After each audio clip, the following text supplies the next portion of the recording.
네, 성경에 우리 약한 자를 통해서 구원을 베푸시는 하나님이라는 이 주제는 성경 전체에 걸쳐서 이어져 있습니다.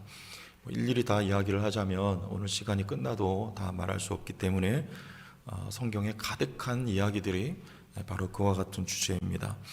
왜냐하면 첫째는 그와 같이 약한 자들을 통해서 하나님이 일하실 때 하나님의 이름이 더욱 널리 알려질 수 있기 때문에 그렇습니다. 약해서 할 수 없는 자 같은데 그 약한 사람들이 큰 일을 해낸단 말이죠.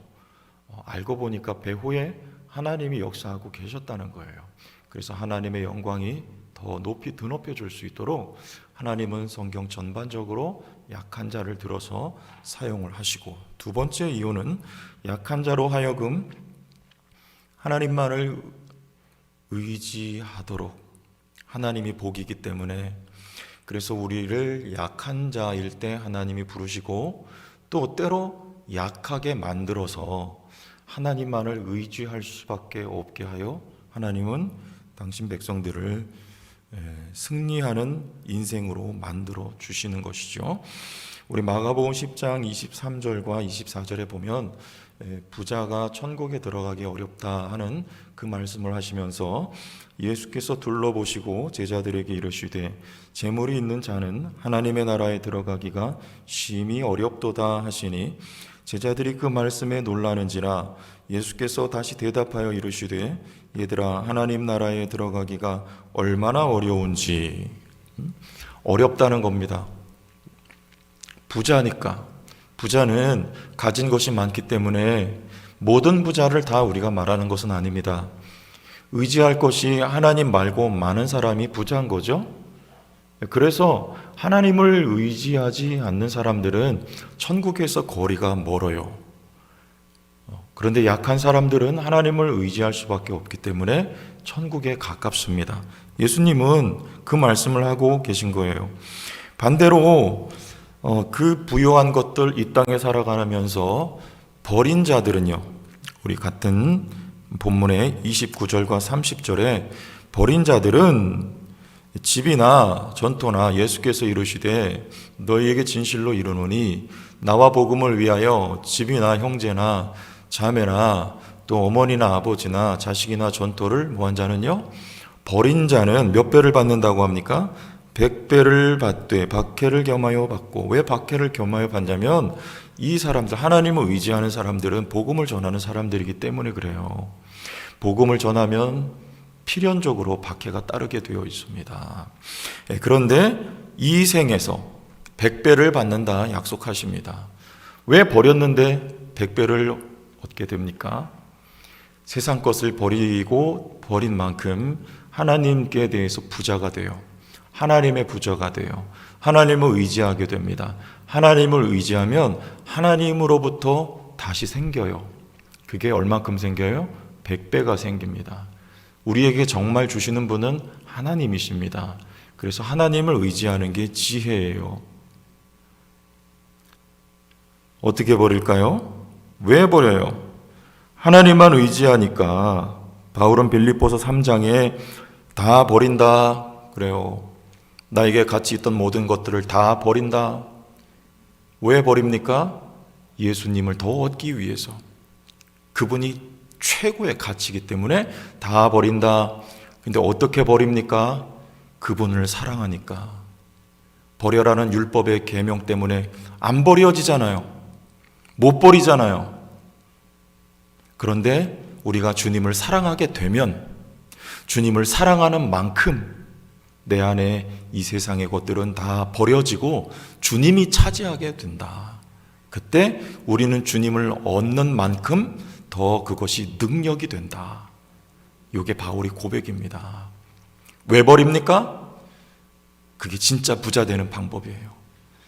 이 세상 모든 것 다 버려지고 하나님 한 분 내 안에 살아계실 때 그 하나님으로 말미암아 버렸던 것들은 비로소 가치 있는 것, 의미 있는 것이 되어서 우리의 삶에 그분으로부터 다시 새롭게 주어집니다. 그게 진짜가 되는 거예요. 그래서 성경은 약한 자를 통해서 구원을 베푸시는 하나님의 이야기가 가득합니다. 그 약한 자는 하나님을 의지할 수밖에 없기 때문에 이 세상 버리고 하나님을 의지할 때 정령 강한 자가 되기 때문에 그런 메시지를 우리에게 성경은 주고 있는 것이죠. 그래서 바울은 고린도 후서에 이와 같이 말씀을 합니다. 고난을 주셨는데 왜 주셨는가? 1장 8절 고린도 후서 형제들아 우리가 아시아에서 당한 환난을 너희가 모르기를 원하지 아니하노니 힘에 겹도록 심한 고난을 당하여 살 소망까지 끊어지고 바울이 1차 전도 여행 때 아시아에서 또 3차 전도 여행 때 에베소에서 복음을 전합니다.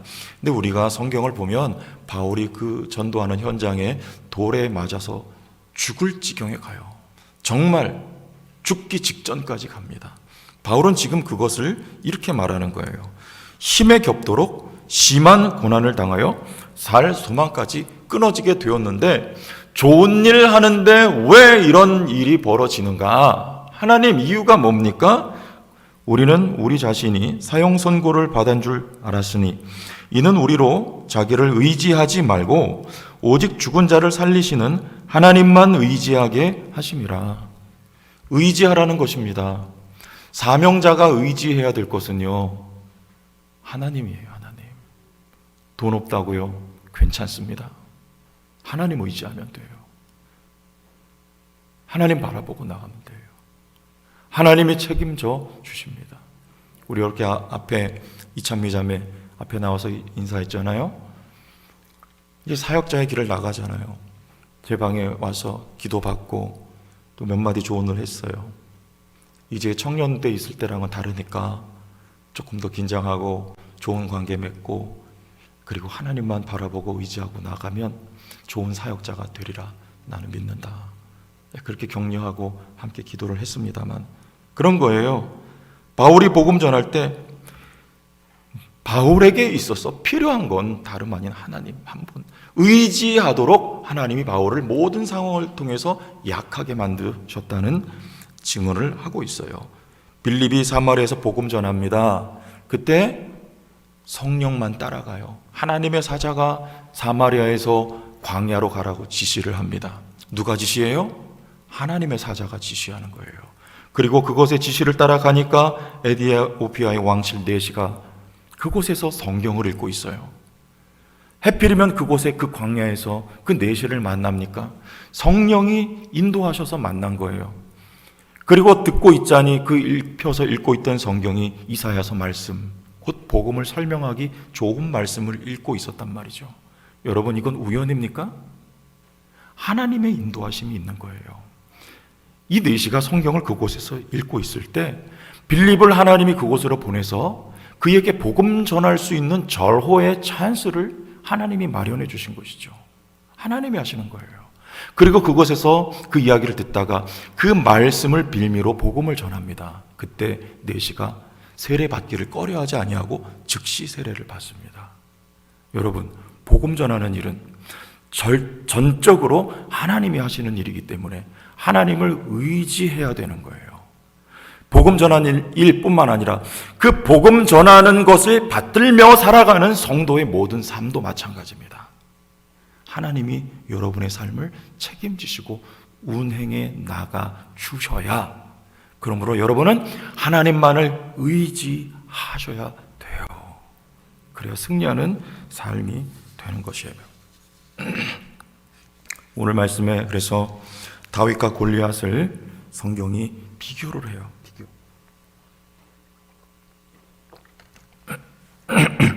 골리앗은요 키가 큽니다. 2m 70이 넘습니다. 장신 거인이에요. 그리고 중무장하고 나옵니다. 노투구, 그리고 비늘 갑옷, 그리고 각반 노스로 된 것, 그리고 창과 칼을 들고 나와요. 무시무시한 장비를 가지고 나옵니다. 다 갖췄어요. 근데 반대로 다윗은요 오늘 말씀을 읽어보면 너무나 왜소해요. 키가 일단은 작아요. 그리고 그 손에 들려진 무기는 막대기하고 매끌매끌한 돌멩이 5개가 전부입니다. 이게 무기입니까? 상대적으로 골리앗을 보세요. 그 앞에 이건 무기가 아니에요. 장난감도 아니에요. 이건 아무것도 아닙니다. 성경의 역사는요, 그런데 하나님이 그렇게 일하셔요. 다 이야기하지 않아도 삼손의 새 나귀 턱뼈, 삼갈의 손에 들려진 막대기, 모세의 손에 지팡이, 이런 예들이에요. 이거는 다윗은 무기, 너는 칼과 창과 단창을 가지고 나오지만, 할례받지 않은 자여 여호와 이름을 욕되게 하는 너는 그거 가지고 나오지만 나는 하나님의 이름을 의지하고 나간다. 하나님을 의지하고 나가는 다윗입니다. 여호와께 속한 전쟁이기 때문에 하나님이 하시는 거예요. 다윗은 외소하기 그지없지만 하나님을 의지하고 나갈 때 그 하나님이 전쟁하셔서 이깁니다.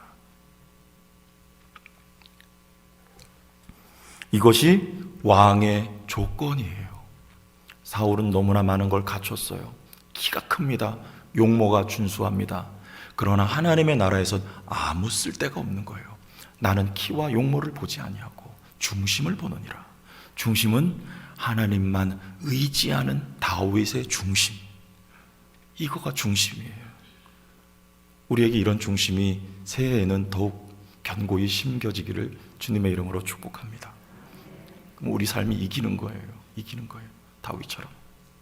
신명기 17장 16, 17절 왕의 조건.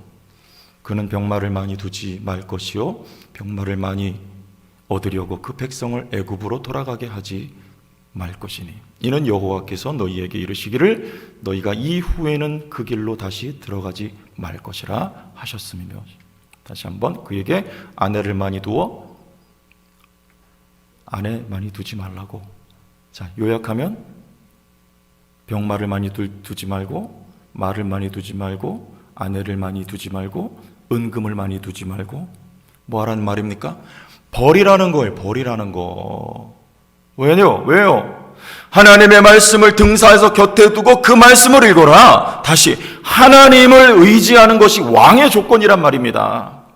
많이 갖고 얻으면 그게 왕으로서의 조건인 줄 아는데 오히려 성경은 버리라는 것이죠. 다윗처럼 하나님만 의지하고 가라는 것이죠. 그게 하나님 마음에 합한 왕이요 하나님께서 세우실 왕의 조건이란 말입니다. 하나님만 의지하라는 거예요. 다윗이 인구조사를 합니다. 그게 왜 죄예요? 밧세바를 보면서 그건 죄라고 명확하죠. 인구조사했어요. 백성들 수를 헤아립니다. 그게 왜 죄예요? 하나님만 의지하는 그 자리에서 잠시 다윗이 떠난 거예요. 이 나라를 누가 이룩하셨습니까? 하나님께서 이루게 해 주신 거예요. 그런데 잠시 사람 수를 세는 거예요. 하나님을 의지하지 않는 것을 하나님은 성경이 죄라고, 하나님을 멀리 떠나서 나 스스로 하나님 되어 살아갈 수 있다라고 외치고 나온 게 아담이에요. 그게 바로 죄라면 죄의 본질이란 말이에요. 우리는 예수님의 제자예요. 예수님의 제자는 절대 주님을 의지하는 자들이 바로 예수님의 제자인 것이죠. 여러분, 2022년을 어떤 각오로 시작하시려 하십니까? 하나님은 좋은 셈이에요. 하나님을 의지할 수 있는 우리가 되기를 바라요. 제가 좋아하는 찬송이 526장 목마른 자들아 다 이리 오라 이거예요. 목마른 자들아 다 이리 오라 이곳에 좋은 샘 흐르도다 힘쓰고 애씀이 없을지라도 이 샘에 오면 다 마시겠네. 할렐루야. 어떻게 마시겠네? 다 마시겠네. 이 찬송 볼 때는 너무 즐겁고 감사해요. 태초로부터 지금까지 하나님의 택하신 모든 백성들이 다 달려들어서 다 마셔도 담이 없고 마르지 않는 샘이 바로 우리 하나님이란 말입니다. 2022년도에는 그 하나님을 의지하고 시작합시다. 예? 여러분의 필요한 모든 것이 그분으로부터 공급되는 거예요. 마르지 않는 샘. 여러분 당한 문제를 무엇으로 해결하려 하십니까? 하나님을 의지하세요. 그가 돌파하게 하실 것입니다. 신년 특별 새벽 기도회를 우리가 한 주 앞두고 있습니다.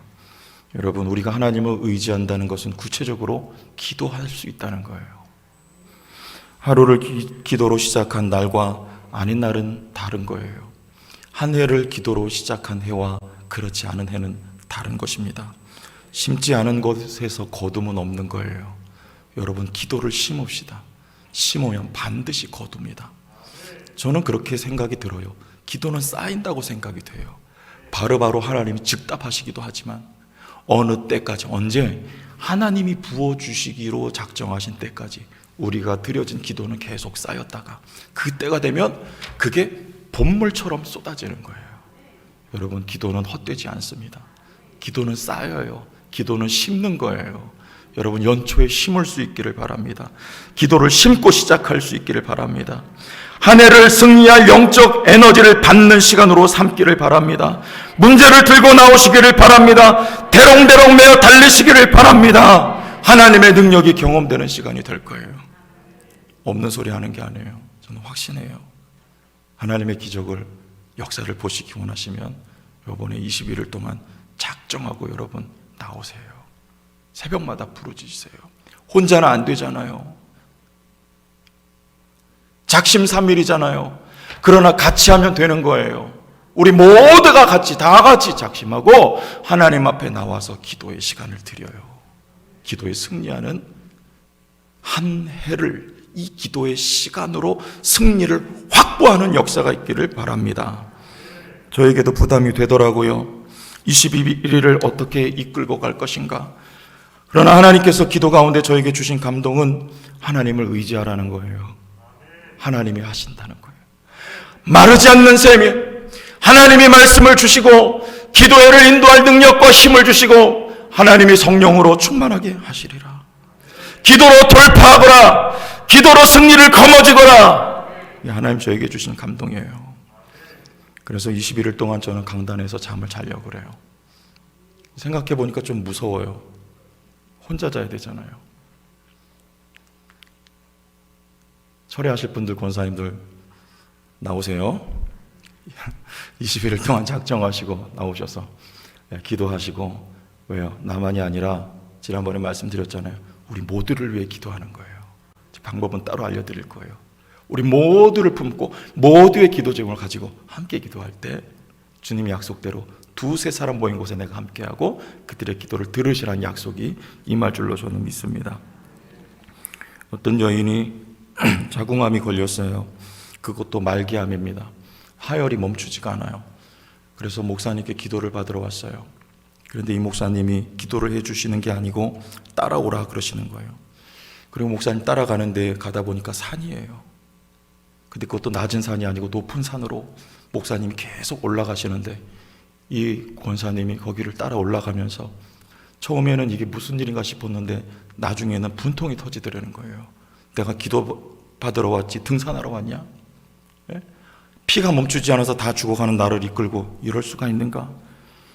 그러면서 산 정상쯤에 산마루에서 두 분이 만나서 기도를 해주시는 거예요.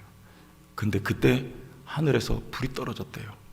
너무 뜨거워서 견딜 수 없어서 그 자리에서 떼굴떼굴 굴러서 그만 실실을 하고 말았는데 깨나서 보니까 거기가 꽃밭이더래요. 그리고 자궁암이 깨끗이 나았대요. 그리고 80평생을 살다가 소천하셨어요. 무슨 말입니까? 목사도 의지하지 말고 하나님 의지하란 말이에요.